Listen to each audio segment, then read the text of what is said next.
Ware house में आपने अगर जॉब करनी है, कौन कौन से आपको स्किल्स चाहिए, स्पेशली मैं बात करूंगा लेबर के बारे में, और सुपरवाइज़र की भी थोड़ी बहुत बात हो ही जाएगी साथ साथ।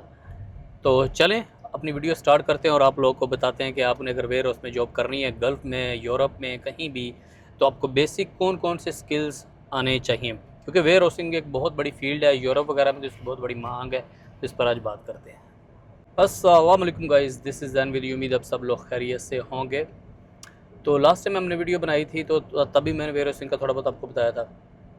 तो मैं भी क्योंकि वेयर हाउसिंग में काम करता हूँ, तो जितना मुझे नॉलेज है उतना आप लोगों के साथ शेयर करते हैं, शायद आप लोगों का कुछ फ़ायदा हो जाए।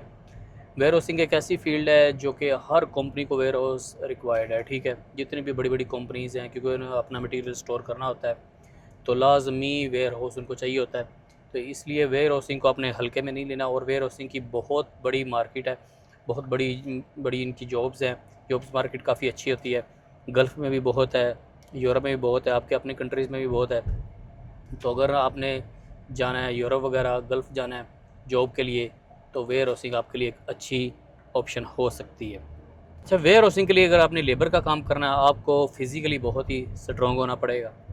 अगर आपने फ़ोर्कलिफ्ट का काम करना है, तो ऑफ़ कोर्स आपको फ़ोर्कलिफ्ट चलानी आनी चाहिए, और आपके पास लाइसेंस भी होना चाहिए। और अगर आपने सुपरवाइज़र का काम करना है और आपको कुछ भी नहीं पता वेयर हाउसिंग का, तो आजकल तो वैसे भी इंटरनेट है, हर चीज़ है, कुछ मैं भी आपको जैसे कि बता रहा हूँ। तो आप यूट्यूब भी सर्च कर सकते हैं, गूगल भी सर्च कर सकते हैं। आपको कम से कम इंग्लिश, एक्सेल, ऑफ़िस का जितना भी रिलेटेड, ऑफ़िस के रिलेटेड जितना भी काम होता है, ठीक है। मैं ये नहीं कह रहा कि बहुत एक्सपर्ट, लेकिन कम से कम इतना होना चाहिए कि आपको कोई बोले कि यार ये एक्सेल का कोई छोटी मोटी शीट बना दे, आपको वो पता होना चाहिए। एक्सेल की जो बेसिक चीज़ें हैं, जो स्टार्टिंग में बंदे को पता होना चाहिए, वो आपको पता होना चाहिए। इंग्लिश आपको पता होनी चाहिए, क्योंकि आपने बाहर अगर इंटरनेशनल लेवल पे काम करना है, तो फिर इंग्लिश ही आपके काम आएगी। तो लेबर के लिए तो सबसे बड़ा ज़रूरी है कि फ़िज़िकली स्ट्रॉन्ग होना चाहिए। तो बाकी आगे मैं डिटेल में बात करता हूँ कि वेयर हाउस में होता क्या है, और आपको और क्या क्या चीज़ें आनी चाहिए। वेयर हाउसिंग बेसिकली ये एक मटीरियल स्टोर होता है, उर्दू में इसको गोदाम कह लो। आप कहीं भी जाओगे किसी भी बड़ी कंपनी का, तो मटेरियल जो भी स्टोर करना है, ठीक है, वो वेयर हाउस में ही होता है, वो गोदामों में ही होता है। पाकिस्तान में भी ऐसा होता है, पूरी दुनिया में ही ऐसा होता है। अब उस जो गोदाम में मटेरियल स्टोर है, जो वेयर हाउस में मटेरियल स्टोर है, ठीक है, उसको रन भी करना है। ये छोटे मोटे काम नहीं होते, ये बहुत बड़े वेयर हाउस होते हैं, ठीक है। इसके अंदर बड़े लोकेशंस होती हैं, बड़ा मटेरियल पड़ा होता है, प्रॉपर तरीके से मटेरियल पड़ा होता है, ठीक है, सेग्रीगेट किया होता है। फॉर एग्जांपल अगर कोई बाइक्स हैं, बाइक्स एक साइड पर होंगी, कुछ और मटेरियल है, साइकिल एक साइड पर होगा। तो इस तरह जितना भी किसी भी कंपनी का मटेरियल एक जगह पर स्टोर करना, ठीक है, उसको कहते हैं जी वेयर हाउस। और अब उसको रन कैसे करना है, उस पर बात करते हैं। वेयर हाउस को रन करने के लिए अब ऑपरेशन भी चलाना पड़ता है, ठीक है। ऑपरेशन के अंदर क्या क्या चीज़ें आ जाएंगी, आपको पहले बता दो कि कोई भी वेयर हाउस है ना, ऑफ कोर्स उसके अंदर दो चीज़ें तो पक्की हैं। एक तो मटेरियल रिसीव करना है, एक तो दूसरा मटेरियल डिस्पैच करना, यानी कि आपका इनबाउंड आएगा, ठीक है, और आपका फिर डिस्पैच हो जाएगा, आउटबाउंड जाएगा। अब इसके अंदर बहुत सारी चीज़ें। इनबाउंड जब आता है ना, इनबाउंड क्या चीज़ है कि मटेरियल कोई भी चीज़ आपको कोई देने आया, आपने उसको रिसीव करनी, जो आपने ऑर्डर की हुई आपकी कंपनी ने ना, आपने वो इनबाउंड रिसीव कर लिया, ठीक है। अब उसके अंदर क्या है, उसके अंदर ये है कि फिर आपने उसको प्रॉपर जो है ना स्कैन वगैरह करना है, अगर उसका कोई पार्ट सीरियल वगैरह कोई इस तरह की आइटम है, ठीक है, तो फिर आपने उसको लोकेशंस पर रखना है। जब स्कैन हो जाए, आपने उसको मैच करना है, जो भी आपने ऑर्डर दिया था आपकी कंपनी ने, उसके साथ वो मैच कर रहा है या नहीं कर रहा फिज़िकली, ठीक है। जब मैच हो जाए, फिर आपने उसको लोकेशंस पर रखना है। लोकेशंस बनी होती हैं, रैक्स बने होते हैं, शेल्फ्स बने होते हैं।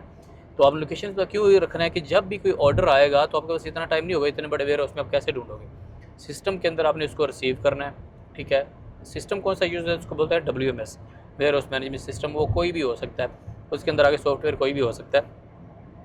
फिर जब भी कोई आपको ऑर्डर करेगा, कस्टमर वगैरह ऑर्डर करेगा, तो वो बताएगा कि भाई ये पीस दे दो, ये सीरियल दे दो। हर मोस्टली पार्ट्स के सीरियल होते हैं, और कुछ जो नॉन सीरियलाइज्ड होती हैं वो ऐसे ही बल्क में मोस्टली जाती हैं, ठीक है। तो आपने क्या करना है, आपको उस सीरियल की एग्जैक्ट लोकेशन आपके सिस्टम के अंदर वो मिलेगी, जो आपने इंटर की होगी पहले। अगर आपने वो सही तरह इंटर की होगी, तो फिर वो आपको ईजिली मिल जाएगी, और फिज़िकली आप उसको पिक कर लोगे। फिर आता है ऑप्शन प्रोसेस पिक पैक का। आप उसको पिक करोगे, आपका जो भी लेबर है वो पिक करेगा, ठीक है। आप उसको अच्छे से पैक करोगे, फिर आप उसको डिस्पैच कर दोगे। डिस्पैच मतलब आउटबाउंड, मतलब भाई साहब उसको जो है ना, अपने वेयर हाउस से बाहर जो भी आपकी लोकेशन है, जो भी एड्रेस है, वहाँ पर आप अपने उसको भेज दोगे अपनी गाड़ियों पर, ठीक हो गया, या कोरियर कोई भी और हो सकता है। तो ये इनबाउंड हो गया, ठीक है। फिर मैंने आपको बताया कि उसको पुट अवे कहते हैं, लोकेशंस वगैरह पर रखना, फिर पिक पैक होता है, फिर आउटबाउंड होता है। इस तरह मटीरियल आपने बाहर भेजना है, तो ये सारा प्रोसेस वेयर हाउसिंग में होता है। ये वो सारे वेयर हाउस बने हुए हैं, ठीक है। इसके अंदर ही लोग काम कर रहे हैं, इसके अंदर ही वो मटीरियल स्टोर कर रहे हैं। ये जो आपको राइट साइड पे नज़र आ रहे हैं ना, ठीक है, ये सारे वेयर हाउस ही हैं। मैंने कहा चलो यहाँ से गुजर रहा तो आप लोगों को दिखा भी दूँ। तो इसके अंदर ही सारा काम होता है। तो ये एक प्रॉपर सेपरेट एरिया सऊदीया में बना हुआ है, जहाँ पर रियाद में, जहाँ पर ये सारी वेयर हाउसिंग होती है, मटीरियल स्टोर होता है, फिर इसी तरह मूवमेंट वगैरह होती है, ठीक है। अब बात करते हैं कि सॉरी, अब बात करते हैं कि भाई सुपरवाइज़र्स चाहिए आपको, ठीक है। इसके अंदर लेबर चाहिए, इसके अंदर फोर्कलिफ्ट वाला चाहिए।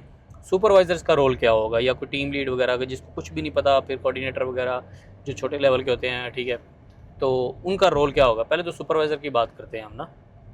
सुपरवाइज़र कोई भी होता है तो वो वेयर हाउस को सुपरवाइज़ कर रहा होता है, जो भी एक्टिविटीज़ होती हैं, ठीक है। वो अपनी टीम को ट्रेनिंग्स वगैरह देता है, अपनी टीम को मोटिवेट करता है, अपनी टीम को टास्क देता है, जो उसको टास्क मिलते हैं डेली बेस पर, वो उनसे फिर कंप्लीट करवाता है। जितना भी कोई इनबाउंड आता है, जितना भी कोई पिक पैक होता है, जितना भी कोई डिस्पैच होता है, मतलब मटीरियल आना, मटीरियल जाना, ठीक है, वेयर हाउसिंग के अंदर, ठीक है, वेयर हाउसिंग के अंदर सेफ्टी का ख्याल रखना, और बहुत सारे ऑपरेशन, जो भी चीज़ें अपनी अपनी जगह पर पड़ी होनी चाहिए, कोई फोर्कलिफ्ट वगैरह अपनी जगह पर पार्क होनी चाहिए, जैक्स वगैरह, तो सब कुछ जितनी भी चीज़ें होती हैं, लेबर को चेक करना, लेबर की ट्रेनिंग करना, जितना भी कोई काम हो रहा है उस सबको सुपरवाइज़ करना, कि काम सही से हो रहा है कि नहीं हो रहा है, इंस्पेक्ट करना चीज़ों को।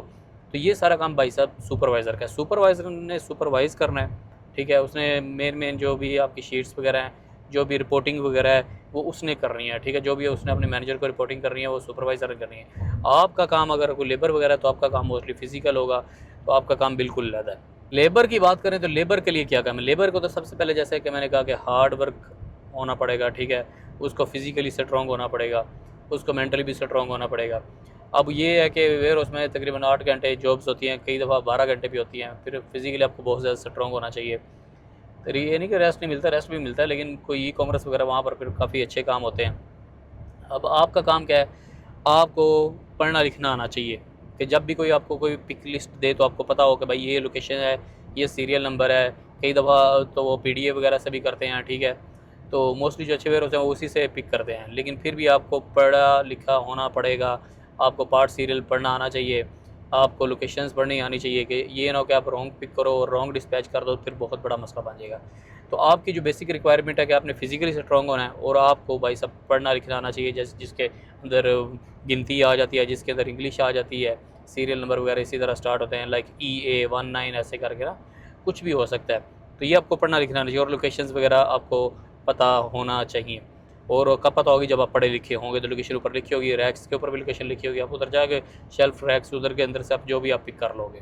फोर्कलिफ्ट वाले का क्या रोल है। फोर्कलिफ्ट जिसके साथ ये मटेरियल लोड करते हैं, अनलोड करते हैं, तो फोर्कलिफ्ट तो वेयर हाउस की जान है। फोर्कलिफ्ट के बगैर तो बहुत सारे काम अधूरे हैं, ठीक है। ये नहीं कि काम हो नहीं सकते, लेकिन समझ लो कि नहीं हो सकते, इतना फोर्कलिफ्ट का रोल है कि जो काम आपने फॉर एग्जाम्पल 5 घंटों में करना है, ठीक है, वो आप 10-15 मिनट के अंदर फोर्कलिफ्ट से करके साइड पे, तो मतलब मटेरियल उतारना इतने बड़े ट्रालों से, फिर मटेरियल लोड करना, फिर शेल्फ्स वगैरह में भी रखना, तो पिकिंग भी आती है वहाँ से उतारना, तो ये फोर्कलिफ्ट वाले का रोल है। तो फोर्कलिफ्ट वाले को क्या, फोर्कलिफ्ट तो चलानी आनी ही चाहिए, लेकिन उसको अपना जो है ना लाइसेंस वगैरह भी लेना चाहिए, क्योंकि इसकी बेस पर बहुत अच्छी जॉब्स उनको मिल जाती हैं। यूरोप वगैरह में, गल्फ़ में भी काफ़ी अच्छी जॉब्स मिल जाती हैं। तो फोर्कलिफ्ट के लिए ये है कि अगर आप पाकिस्तान वगैरह में है तो अच्छे से फोर्कलिफ्ट सीखें, जिस कंट्री में भी जाएँ वहाँ जाकर अपना फोर्कलिफ्ट का लाइसेंस लें, रूल्स वगैरह सीखें कि कहाँ मटेरियल उतारना है, कहाँ नहीं उतारना, क्या क्या प्रिकॉशंस है, क्या क्या एहतियात रखनी है, सेफ्टी कैसे रखनी है। फोर्कलिफ्ट वाले के लिए सेफ्टी बहुत ही ज़रूरी है, क्योंकि बंदे आगे पीछे काम कर रहे होते हैं, उनको देखना है, लोकेशंस में ऐसे मटेरियल उतारना है कि अल्लाह ना करे रॉन्ग किसी जगह को, किसी रैक को, किसी जगह को टच हो गया तो आपका हर चीज़ कोलैप्स हो सकती है। तो फोर्कलिफ्ट वाले का ट्रेन होना बहुत ही ज़रूरी है। ये तो थे फिर उसके रिलेटेड जितने भी काम शाम है वो मैंने आपको बता दिए, जितने भी स्किल्स हैं वो मैंने आपको बता दिए, काम कैसे होता है। अब आपने करना क्या, अगर आपने जॉब ढूंढनी है तो आपने जिस कंट्री को भी टारगेट करना है, ठीक है, वहाँ पर वेयर हाउसिंग, लाइक लिंक्डइन पर जाएँ, warehousing jobs in Riyadh, warehousing job in Saudi Arabia, उसके अलर्ट्स वगैरह लगा लें। यूरोप वगैरह में अप्लाई करना है तो इंटरव्यूज़ वगैरह आते रहते हैं, तो आप अप्लाई करें और वहाँ पर जाएँ, ठीक है। लेकिन पाकिस्तान से अगर आपको मौका मिलता है तो वेयर हाउसिंग में पहले थोड़े दिन काम कर लें, कुछ आपको आइडिया हो जाए कि वेयर हाउस होता क्या है। तो बस यही वो चीज़ें जो आपके साथ शेयर करनी थी। उम्मीद आप लोग को वीडियो पसंद आई होगी। कोई क्वेश्चन हो तो पूछ लें, इंशाल्लाह अगली वीडियो में मिलेंगे। तब तक के लिए अल्लाह हाफिज़।